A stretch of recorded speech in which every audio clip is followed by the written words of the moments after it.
하나님이여 주는 나의 하나님이시라. 내가 간절히 주를 찾되 물이 없어 마르고 황폐한 땅에서 내 영혼이 주를 갈망하며 내 육체가 주를 앙모하나이다. 내가 주의 강물과 여호와를 보기 위하여 이와 주의 성소에서 주를 바라보았나이다. 주의 인자하심이 생명보다 나음으로 내 입술이 주를 찬양할 것이라. 이러므로 나의 평생에 주를 성축하며 주의 이름으로 말하나 나의 손을 돌리리이다. 골수와 기름진 것을 먹음과 같이 나의 영혼이 만족할 것이라. 나의 입이 기쁜 입술로 주를 찬송하되 내가 나의 창에서 주를 기록하며 새벽에 주의 말씀을 작은 소리로 들을 때에 하오리며 주는 나의 도움이 되셨습니다. 내가 주의 날개 그늘에서 즐겁게 부르리이다. 나의 영혼이 주를 가까이 따르니 주의 오른손이 나를 붙드시거니와. 아멘. 잠깐 기도하겠습니다.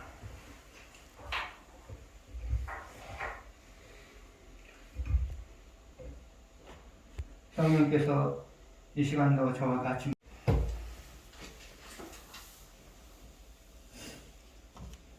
1901년도에 미국의 맥킨리 대통령이 저격을 받아서 사망을 했습니다.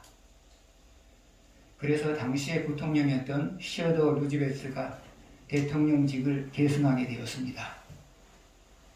그런데 그가 대통령직을 계승한 지 얼마 되지 않아서 그는 시련을 맞이하게 되었습니다. 그 시련이라고 하는 것은 탄광노조 동맹이 파업을 했기 때문입니다.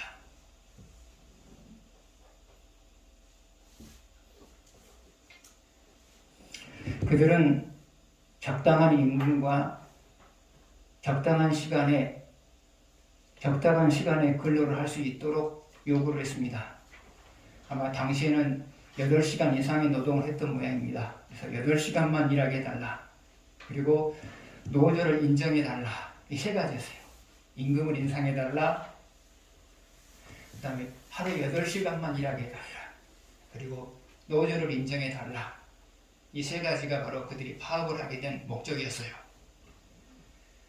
그러나 탄광주들은 8개의 탄광주들은 그것을 받아들이지 않았어요.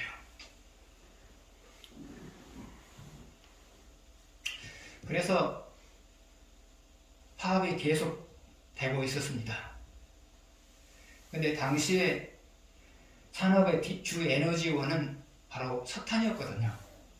그래서 석탄이 제대로 공급이 되지 않으면 산업이 타격을 받게 되어 있었어요. 시어더 루즈벨트 대통령도 이 사실을 너무나 잘 알고 있었어요. 시간이 흐를수록 비축되어 있던 석탄이 줄어들어요. 그러자 경제가 타격을 입기 시작해요. 그리고 개인들의 삶도 타격을 입기 시작해요. 그러나 시어더 루즈벨트 대통령은 함부로 개입할 수가 없었어요. 잘못하게 되면 일을 그르칠 수가 있으니까요. 그래서 계속해서 여론의 동향을 주시하고 있었어요. 이제 기업하기가 어려워져 가고 서민들이 살기 어려워져 가니까 모든 사람들의 마음이 탄광주들로부터, 탄광을 경영하는 사람들로부터 떠나기 시작했어요. 그리고 노조를 지지하기 시작했어요. 그래서 루즈벨트 대통령은 이제야 개입할 때가 되었다라고 판단을 한 거예요.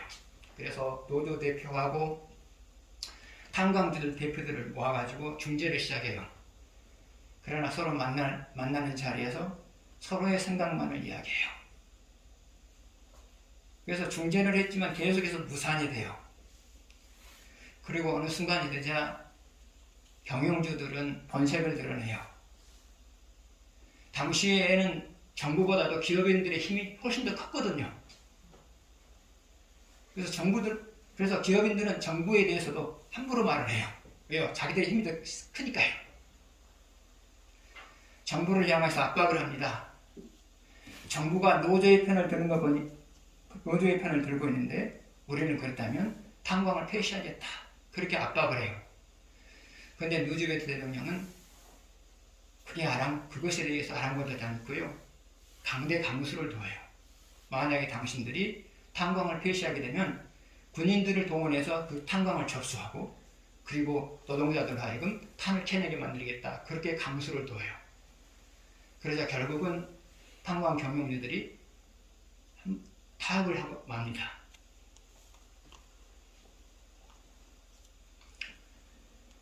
로즈벨트 대통령이 탄광 노조 파업을 승리로 이끌 수 있었던 것은 여러 가지 이유가 있었어요. 그러나 그 중에 한 가지를 든다면 때를 기다릴 줄 알았단 말이죠. 서두르지 않냐고 때를 기다릴 줄 알았단 말이죠. 그래서 그 적당한 때에 개입함으로 인해서 자기가 원하는 대로 그 파업을 마무리할 수 있었단 말이죠. 때가 중요하단 말이죠. 때가요. 여러분도 살다 보면 여러분이 극복할 수 없는 시련을 당할 때가 있어요. 그러면 그 시련을 극복하기 위해서 여러분이 해야 될 일이 뭐냐? 첫 번째는 서두르지 않는 거예요. 서두르지 않는 거예요. 서두르다 보면 일이 더 상황이 나빠질 수 있거든요. 서두르지 않는 거예요. 두 번째로 포기하지 않는 거예요. 그리스도인은 포기하지 아니하면 시련을 극복해요. 왜요? 적당한 때에 하나님이 그 시련을 극복해 주실 것이기 때문에 그래요. 그래서 그리스도인들은 포기하지만 않으면 시련을 극복해요. 그래서 포기하지 않아도 돼요. 포기하고자 하는 마음이 들어도 참아내는 거예요. 참아내는 거예요. 세 번째로 시련을 극복하기 위해서 여러분이 해야 될 일이 뭐냐? 그것은 하나님과 바른 관계를 형성하는 거예요. 왜 그래요? 여러분이 하나님과 바른 관계를 형성하게 되면 하나님은 언제든지 여러분의 일에 개입을 하세요. 왜 개입을 하시느냐? 하나님이 여러분에게 약속을 했거든요. 니네들이 나와 바른 관계를, 니네들이 내가 준 말씀대로 살아가게 되면 나는 니네들의 인생을 책임지겠다. 약속을 했거든요. 그래서 시련이 오면 받은 말씀대로 사셔야 돼요. 이 세 가지 명령을 두면서 시련을 극복해 나가십시오. 이 세 가지만 간지간지 시련을 대하게 된다면 여러분은 시련을 넉넉히 극복을 나올 거예요. 오늘 본문은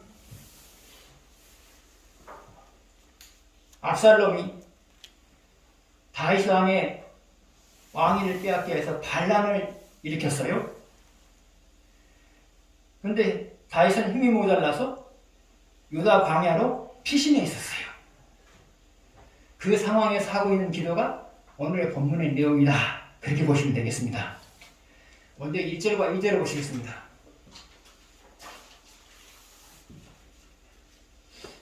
같이 읽겠습니다.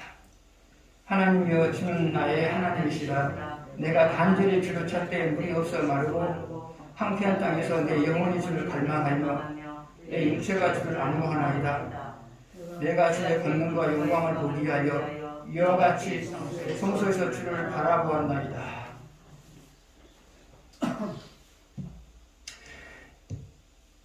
이 절을 보게 되면 내가 주의 권능과 영광을 보기 하여 이와 같이 성소에서 주를 바라보았나이다.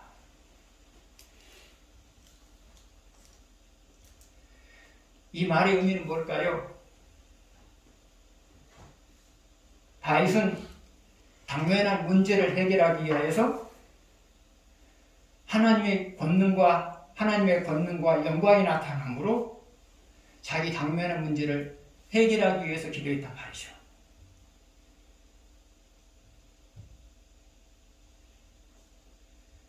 하나님의 권능과 하나님의 영광이 나타나게 되면 당면한 문제가 해결되거든요. 다윗이 당면한 문제도 해결이 되고 여러분이 당면한 문제도 해결되거든요. 그래서 다윗은 하나님의 영광과 하나님의 권능이 내 삶 속에 나타남으로 인하여서 당면한 문제가 해결되게 해주십시오 라고 지금 기도하고 있는 거예요. 그러면 하나님의 권능이라고 하는 것은 뭘까요? 그것은 하나님의 권세와 능력의 줄임말이에요. 하나님의 권능이라고 하는 것은 하나님의 권세와 하나님의 능력의 줄임말이란 말이죠. 그러면 하나님의 권세라고 하는 것은 뭘까요? 그것은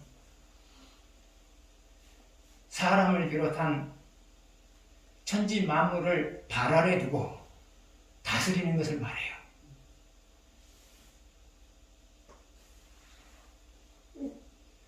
그러면 하나님이 여러분의 다스리는 모습은 무엇일까요?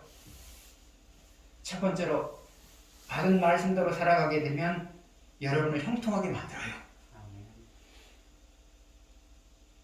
받은 말씀을 예면하면서 살아가게 되면 여러분을 권고하게 만들어요. 그래서 여러분의 인생이라고 하는 것은 하나님의 다스림 속에 있어요. 다스림 속에 있어요. 그런데 이 땅에 존재하고 있는 기독교인이나 비기독교인이나 상관없이 그 누구도 하나님의 다스림 속에서 벗어날 수가 없어요. 이게 바로 인간을 향한 하나님의 권세예요. 그러면 하나님의 능력이라고 하는 것은 뭐냐? 하나님이 쓸 수 있는 힘을 말해요. 그러면 하나님이 쓸 수 있는 힘은 어느 정도이냐? 첫 번째로 무에서 유를 창조해요.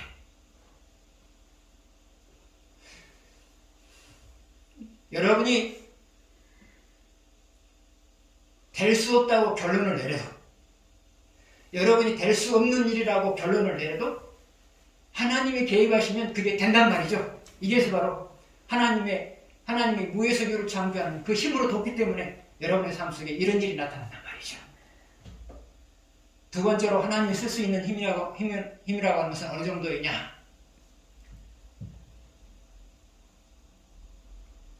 하나님이 여러분에게 주신 것을 언제라도 무의 상태로 만들어 볼 수 있는 힘을 갖고 계세요. 그래서 사람은 가지고 있다 해서 내 것이라고 생각하시면 안 돼요. 하나님이 흩어버리면 언제든지 재료의 상태가 될 수 있기 때문에요. 세 번째로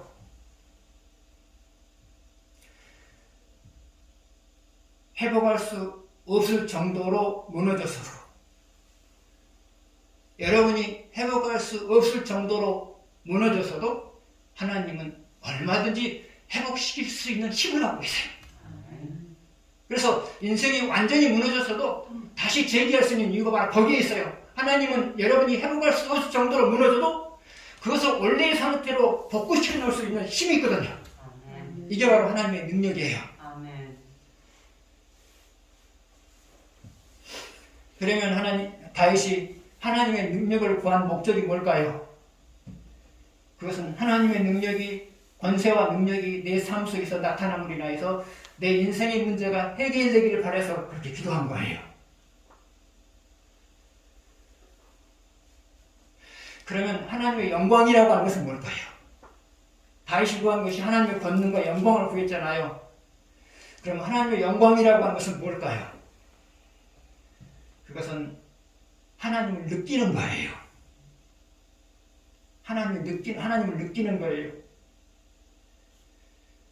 구약시대에 보게 되면 성전에 구름이 떠오르는 것을 보고, 구름이 좌우하는 것을 보고 사람들이 하나님의 영광을 봤다 그랬잖아요. 구약시대에 보게 되면. 근데 오늘날 하나님은 그런 식으로 잘 안 나타나죠? 아무튼 하나님의 영광이라고 하는 것은 뭐냐? 인간으로 하여금 하나님을 느끼게 만들어준 것. 이것이 바로 하나님의 영광이란 말이죠. 그러면 여러분이 기도하다가 하나님을 느낄 때는 언제인가요? 첫 번째로는 고민하면서 기도를 시작했어요. 고민거리가 있어서 고민하면서 기도했어요. 그런데 어느 순간에 그 고민이 희망으로 바뀌는 거예요. 여러분 그러시죠? 고민을 잔뜩 하는 채 기도를 했어요? 근데 어느 순간에 여러분의 마음이 평안이 와요? 왜 평안이 와요? 하나님이 여러분의 희망을 주셨으니까 평안이 와요. 그런데 고민을 평안으로 바꿔주신 분이 누구예요? 하나님이시죠? 그래서 여러분들은 고민이 평안으로 바뀌는 그 모습을 보면서 아, 하나님이 지금 이 자리에 계시구나 느낀단 말이죠. 두 번째로 하나님이 여러분과 함께 계심을 느끼게 하는 또 하나의 방법이 뭐냐? 희망적인 말씀을 주세요. 여러분이 기도하다 보면 희망적인 말씀이 떠오르시죠? 그게 바로 하나님이 여러분에게 다가왔다는 증거예요. 그래서 하나님의 영광을 보기로 합니다. 이 말은 하나님을 느끼기로 합니다. 더 나아가서 하나님을 느끼면서 동시에 이 가운데서 희망을 가지고 살아가기를 원합니다. 그 말이에요. 그래서 영광은 다윗에게 희망을 주는 거고요. 희망을 주는 거고요. 권능은 다윗의 문제를 해결해 주는 거고요. 그래서 여러분 역시도 기도할 때마다 그렇게 기도하십시오. 내가 기도할 때 하나님을 느끼게 해주십시오. 그래서 하나님으로 인해서 희망을 갖게 해주십시오. 내가 기도할 때 하나님의 권능이 내 삶 속에 나타나게 해주십시오. 그래서 내 인생의 문제가 해결되게 해주십시오.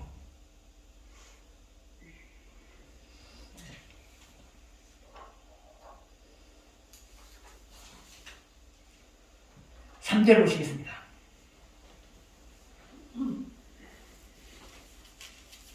같이 읽겠습니다.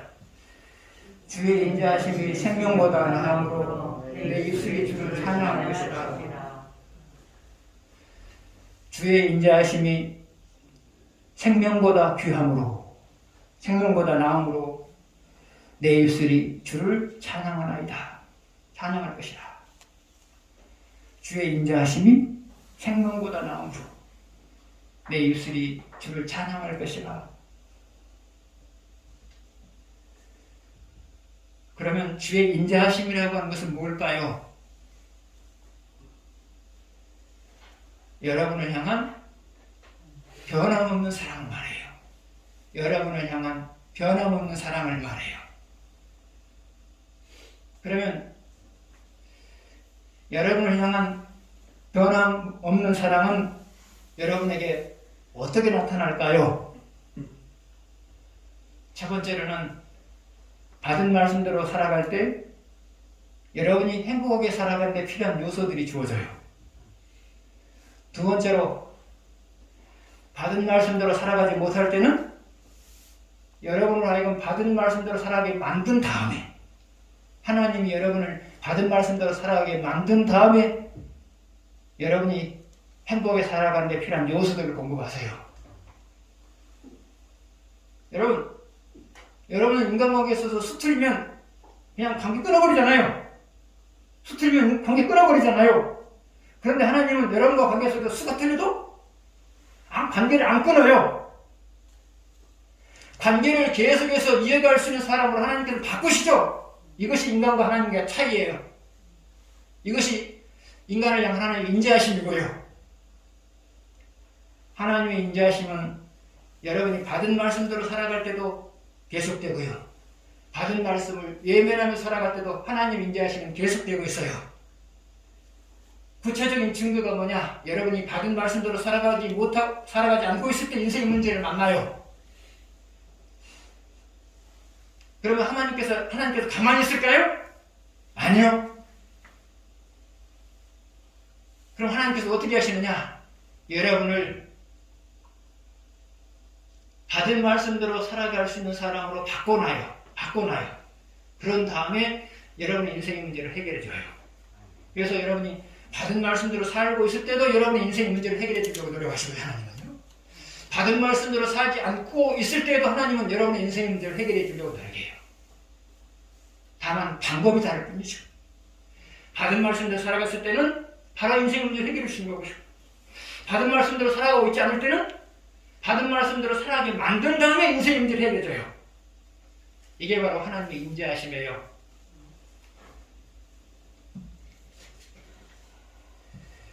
그 다음에 생명이라고 하는 것은 뭘까요?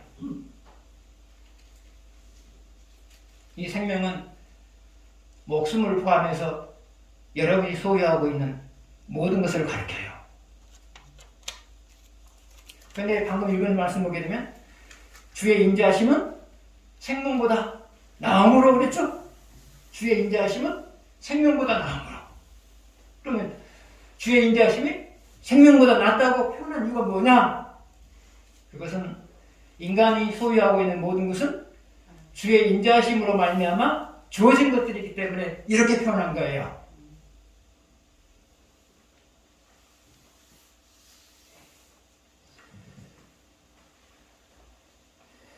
3절 마지막 부분을 보게 되면 내 입술이 주를 찬양할 것이라. 내 입술이 주를 찬양할 것이라 그랬단 말이죠. 이것은 찬양할 것이라. 미래적인 이야기죠. 현재가 아니고 미래적인 이야기죠. 찬양할 것이라. 앞으로 찬양할 거란 말이죠. 지금 압살롬의 반란을 피해서 도망자로서의 삶을 살고 있어요. 그런데 앞으로 나는 하나님을 찬양해야 될 것이다. 무엇을 근거로? 그것은 하나님의 인자하심을 근거로, 하나님의 인자하심을 근거로 찬양한다는 거죠. 지금은 암담하지만 인자하신 하나님께서 적당한 순간에 이 반란을 지나게 줄 것이라는 믿음이 있기 때문에 하나님을 찬양하는 거죠. 그래서 여러분, 환난을 당하면 제일 먼저 해야 될 것이 뭐냐? 일단 하나님부터 찬양하는 거예요. 하나님, 적당한 때에 인자하심을 베풀어서, 적당한 때 인자하심을 베풀어서 내 문제를 해결하실 것을 내가 합니다. 그렇게 고백하는 거예요. 그렇게 고백하는 거예요.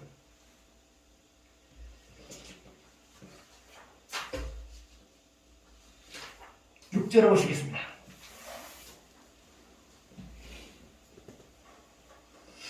같이 읽겠습니다.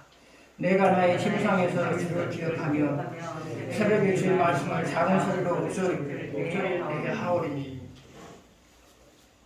6절 앞부분을 보게 되면 나의 침상에서 주를 기억하며 그랬어요.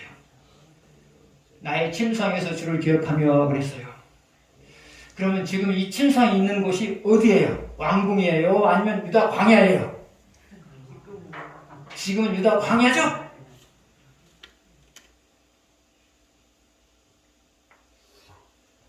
이 침상은 지금 유다 광야에 있는 침상이에요. 그 침상에서 주를 기억한다 그랬어요. 주를 기억한다 그랬어요. 다시 말하면 잠자리에서 주님을 기억한다는 거죠? 그럼 무엇을 기억했을까요? 지금 상황이 어떤 상황이에요? 평화로운 상황이에요? 권고한 상황이에요? 권고한 상황이죠? 그러면 침상에서 잠자리에 들기 전에 주를 기억한다고 했는데 무엇을 기억했을 것 같아요? 첫 번째로는 이스라엘 역사 속에서 하나님이 베푸셨던 기적들이요. 이스라엘 역사 속에서 하나님이 베푸셨던 기적들이요. 좀 간략하게 처리할까요? 출애굽 사건도 기적이고요. 사람이 살 수 없는 광야에서 40년 동안 살게 만든 것도 기적이고요. 힘이 부족한 가운데서도 가나안 족속과 싸워서 이기게 한 것도 기적이었고요. 이스라엘 역사 속에서 베푸셨던 하나님의 기적들을 기억하는 거예요. 또 하나 기억하는 것이 있었어요. 자기의 삶 속에서 나타내셨던 하나님의 기적을 기억하는 거예요. 다윗의 삶 속에서 나타난 기적들이 무엇이었죠? 형을 생각할 것은? 양을 칠 때? 사자와 곰과 맨손을 싸웠던 일이죠. 사람이 이겨져요. 지잖아요. 맨손을 싸워서 이겼어요? 누가 계획하셨어요? 하나님 계획하셨죠. 또 누구와의 싸움에서 이겼죠? 골리앗과의 싸움에서 이겼죠. 기적이에요. 그리고 다윗은 나라를 안정시키기까지 수많은 전장을 누볐어요. 그 전장에서 늘 이겼어요. 이것도 기적이었죠. 그래서 다윗은 침상에서 잠자리에 들기 전에 두 가지를 기억해요. 이스라엘 역사 속에서 하나님이 베푸셨던 기적들, 내 인생 속에서 하나님이 베푸셨던 기적들 기억하는 거예요. 왜 기억했을까요? 이것을 기억하면 뭐가 생겨요? 희망이 생기죠. 이것이 기억하게 되면 내 마음속에 일고 있는 절망적인 생각들이 점점 사라지고 희망이 내 마음속에 자리 잡게 되는 거죠.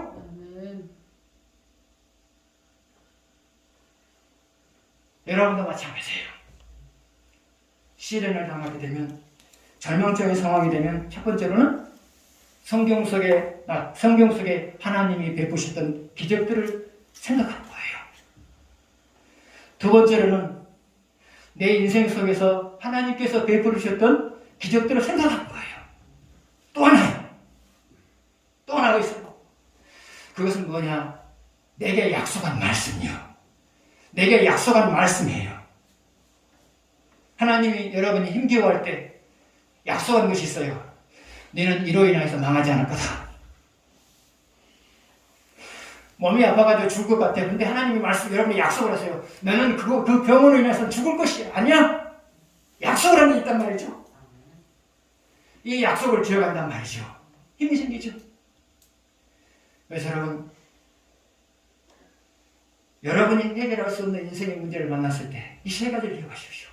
성경 속에 나타난 하나님의 기적들, 여러분 인생 속에 나타난 하나님의 기적들, 그리고 하나님이 여러분에게 약속해 주신 말씀들, 이것을 기억하십시오. 그러면 여러분 마음속에 있는 부정적인 생각들이 차츰 사라질 거고요. 그러면서 어느 순간에 여러분 마음속에 평안이 머무르게 될 겁니다. 아멘. 뒤에 6절 뒷부분을 보게 되면 새벽에 주의 말씀을 작은 소리로 읊조릴 때에 그랬어요. 새벽에 주의 말씀을 작은 소리로 읊조릴 때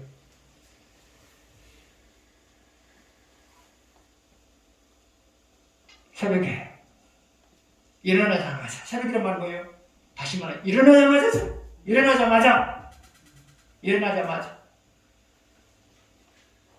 일어나자마자 무엇을 읊조렸다고요? 말씀을 읊조렸어요. 왜 읊조렸을까요? 말씀을 입으로 시인하면 희망이 생기거든요. 그래서 다윗은 희망적인 말씀을 입으로 자꾸 읊조리는 거예요. 다시 말하면 자꾸 입으로 시인하는 거예요. 시인하면 힘이 생기거든요. 여러분은 권고한 일을 만날 때 두 가지를 하셔야 돼요. 희망적인 말씀을 입으로 자꾸 읊조리는 거예요. 읊조리는 거예요. 또 하나, 말씀을 읽어가면서 거기에서 하나님께서 주신 희망을 얻는 거예요. 말씀을 읽어가다 보면 어느 순간에 희망이 생기죠. 그러잖아요. 말씀을 읽어가면 어느 순간에 희망이 생겨요. 그래서 여러분은 권고한 일을 만났을 때 한편으로는 아는 희망적인 말씀을 입술로 계속해서 반복해서 읊조리는 거고요. 또 하나는 성경을 읽어가면서 성경 속에서 하나님께서 주시는 희망을 얻는 거예요. 그래서 여러분 고난이 있을수록 무엇을 읽어야 돼요? 말씀을 읽어야 돼요. 이요 말씀 속에서 희망을 얻거든요. 그런데 언제요? 언제 그랬다고요, 다시요? 일어나자마자. 한참 후회가 아니라 일어나자마자. 왜 그래요? 하나님만이 내게 희망을 줄 수 있는 유일함이라는 사실을 알기 때문에 일어나자마자 말씀을 읊조렸다 그 말이죠.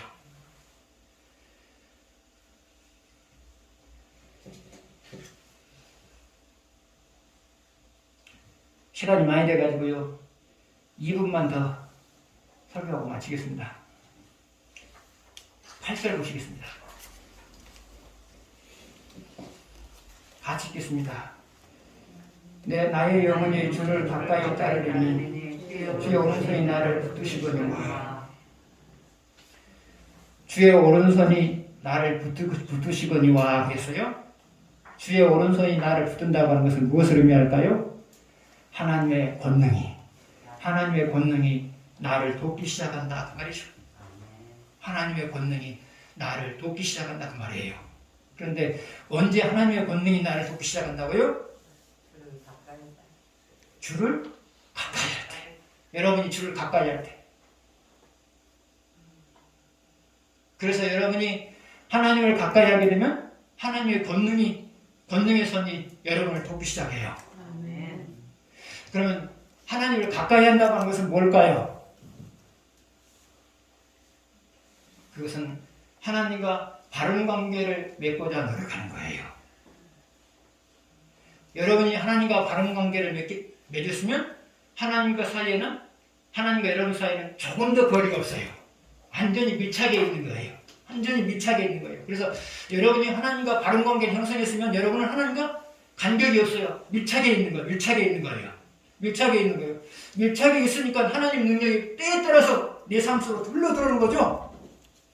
밀착해 있으니까 하나님과 나가 일체가 되어 있으니까 언제든지 필요할 때마다 하나님 능력이 내 삶 속으로 흘러나오는 거죠.